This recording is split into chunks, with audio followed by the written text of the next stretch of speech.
Hello and welcome to the technical training video for the Blackmagic camera at the Department of Film and Television, University of Bristol. I'm Piers Lee and I'm the lecturer in cinematography, so I'm the lead on cameras and how to use them.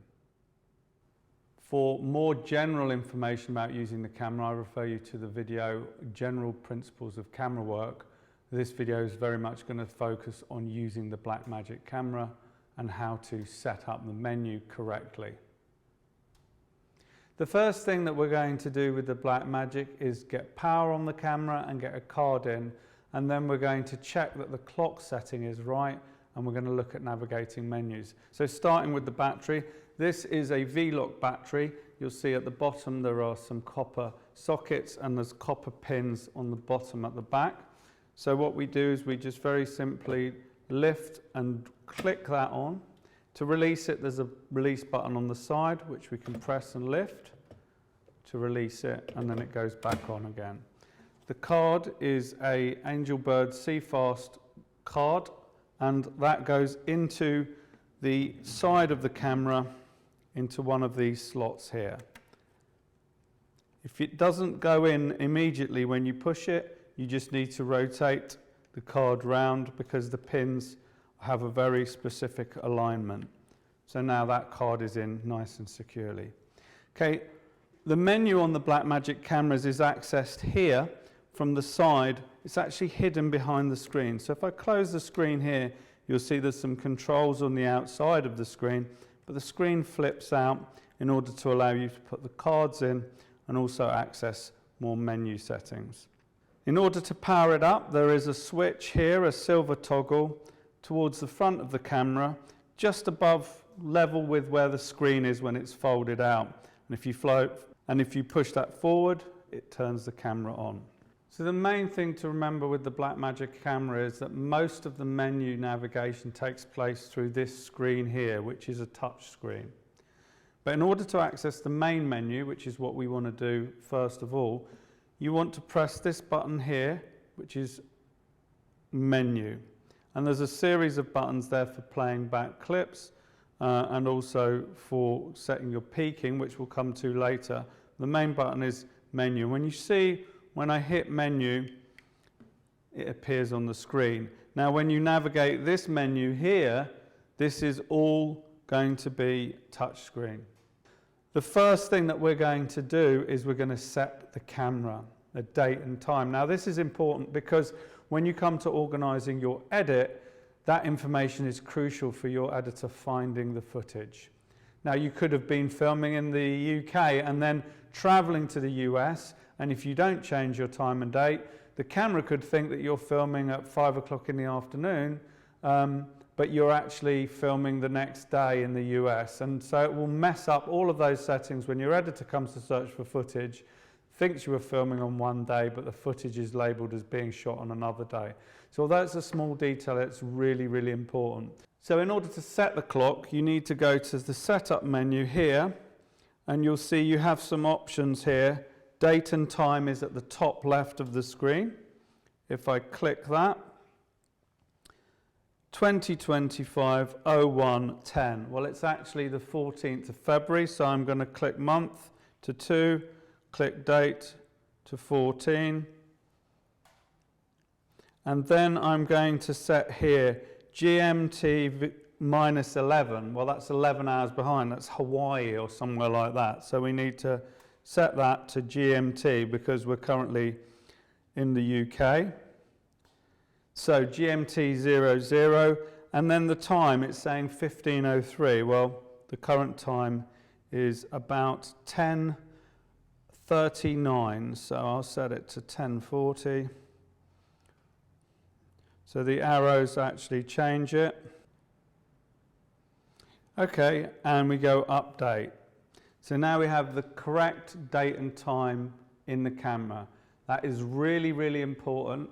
Do not assume just because you've had the camera overnight, if you've taken the battery off, it could lose the clock time and date very easily just because it doesn't have power overnight. So I personally would recommend just going through a safety check and making sure that that clock's set. Okay, now we've set up the clock correctly. what we want to do is format that card that we put in a moment ago. And in order to do that, we actually want to get out of menu and use the screen as it is without menu. So if I click the menu button again, now I've come out of menu. You'll see here on the screen, this is all the information that's displayed on the viewfinder for you to control the settings on the camera. And again, it's touchscreen. So in order to format the card, you'll see down here at the bottom, it says 1A002, 140 minutes. Well, you don't know whether that card is empty or not. It may have come from another project, and if there is footage on there, you're going to run out of space more quickly, and also when you digitize it into the edit suite, you're going to end up taking somebody else's project in as well, and that will just eat your time to sort that out afterwards. So what we do is we press this icon here, which I'm going to do on the screen, and now you'll see on the touch screen here we have some options. It says 1, that's the card slot number. It also then says A002, that's the card number. I would always keep track of that, because if you're getting a camera for someone else, you might be on your 9th card and they're on their 2nd, so you might want to change that to the correct setting for your project. So the next card might be 10, for example, and you want to make sure that you do that as well. So if you want to format the card, you click Format C1, and then you choose, in this case, OXX Extended. That's the format we want you to use. It also says, if you look down at the bottom here, you can see that it says Edit Real Number. So click that. And I'm going to change that to 10 because I'm going to imagine that we've already shot 9 cards. Update. In order to format the C-Files card, I'm going to press this icon. That'll take me to another page. I then press it again, and I come to a third page. And this time I'm going to press and hold and wait for the icon to cycle through. And it says it's formatting the card. So now we have a battery on, we have our card in, we've formatted the card. But most importantly, we've made sure that we've reset the time and the date to the correct time and date for today's filming. So the next stage is to make sure that the camera settings for recording the footage are correct. We're filming in the UK and our electricity cycle's on 50 Hertz. The reason that's important is because that affects the image. If you're on the incorrect Hertz, then the image will strobe. So for instance, the Americans are on 60 Hertz, and that's why they use 30 frames per second. But because we're on 50 Hertz, we want to use 25 frames per second. So there's a very important distinction, and we need to first of all check that the camera is set to the right Hertz. So with that knowledge that we want to shoot at 25 frames per second and we're filming in the UK, we need to make sure that the base setting for the camera is at 50 Hertz. And you'll find that in the menu, in Setup, which is the 4th icon from the left, and you'll see here there's an icon, it's already set to 50 Hertz. I can flip it to 60 Hertz and back to 50 Hertz. Now, the reason that you have those options is that if you were filming in the States, you would want the base rate to be 60 Hertz. Otherwise, your image will strobe and you cannot fix it in post. So once we've set it at 50 Hertz, we've checked we're happy with that. So now we've set it at 50 Hertz and we're happy with that. We're going to go and do the other settings that determine the codec and format that the camera records in. And that's in the Record menu, which is the far left icon at the top. So now we're in the Record menu and there's a couple of pages that are relevant to you here. The first page has Blackmagic RAW at the top left. We don't want to touch that. That's absolutely fine as it is. Then we have current bit rate here. And if you look along, the icon is blue underneath 18:1. Now this is to do with compression and the codec. And for more information on what a codec is, please refer to the General Principles of Camera Work video, where there's a description of what that means. We want you to use 18:1, which is quite high compression, simply because when it comes to editing and post-production, you want to minimize the size of the files that you're using. The next line down is 12K, 8K, 6K and 4K. Now this camera can record 12K, but it creates absolutely enormous file sizes. We want you to stick to 4K. Please don't shoot any higher than that. You wouldn't ever need to do so unless you were filming wildlife or in very specialist circumstances like special effects. So Blackmagic RAW, 18:1, 4K. Aspect ratio, you can change that depending on your project, but the standard that we would use is 16:9, so we're going to stick with that for the moment. If I now press the arrow to the right, I go to the next menu setting, and at the top is dynamic range, film, extended video and video. We want you to use extended video. That preserves a high dynamic range, and again, if you want to learn more about dynamic range, you can refer to the general principles of camera work video. But this is the best setting for your needs within the university. Now, finally, the key thing here is the frame rate, the project frame rate. At the moment, you can see that's set to 30 frames per second. Okay, we're filming in the UK. We want to be filming at 25 frames a second. So I'm just going to toggle through the settings to find 25 frames per second. Now there are various other settings you can use here. You can use interval record, you can use off speed. We do have some technical videos in the YouTube page that actually refer to, in much more detail to these kind of settings, so I would refer you to those if you're interested in exploring those options. For the moment, we just want to keep it at 25 frames per second. So we've configured the camera to the correct settings internally, codec, frame rate and so on. Turn the menu on, and now on the screen you're seeing all the information that you're going to use to shoot with. Okay, that's why it's there all the time. It's very important reference information. So let's start by taking the lens cap off the lens. Now, a little side note, this does not go in pockets, okay? Pockets go wandering home on the bus at the end of the shoot, and then cameras end up without lens caps.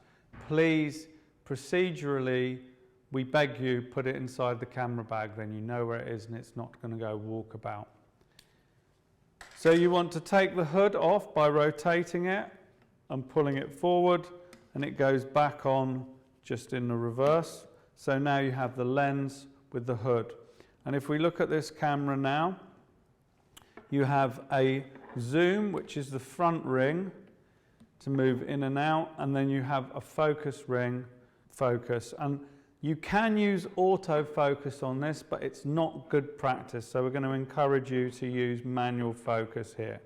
And you'll actually see on the top that as you move it, you'll see the distance that the lens is focused at. In terms of exposing the image correctly, you can refer to the general principles of camera work of video for more detail about this. But basically, you've got the exposure triangle, which is your shutter, your ISO and your aperture. And those are the three tools that you can use to control your exposure. The problem with using shutter is that it does affect the image. Now, at 25 frames per second, the basic shutter is 1/50th of a second. And that's because the image is exposed for 25 times a second, but it's also closed 25 times a second. And that means that actually the camera is only exposing the image for 1/50th of a second. That's what 1/50th of a second means. And 25 frames per second, the frame rate should be 1/50th. Now, you can go slower down to 1/12th of a second, or you can go higher, 500th of a second. It will affect the image. The higher the shutter, the sharper the image. The lower the shutter, the blurrier the image. And at 25 frames per second and 1/50th of a second for the shutter, that's kind of the level of motion blur that we are used to with the human eye. If you go higher, you get a much sharper image, and you might want to use that for filming, for instance, a very fast moving car to sharpen the image. But it will look slightly odd. It will look strange to the human eye. Likewise, if you have a slower shutter, it will get blurry. So one of the tools that you would very commonly use in photography, which is the shutter speed, is really not applicable to moving image. The second tool that you would use for exposure is ISO in the exposure triangle.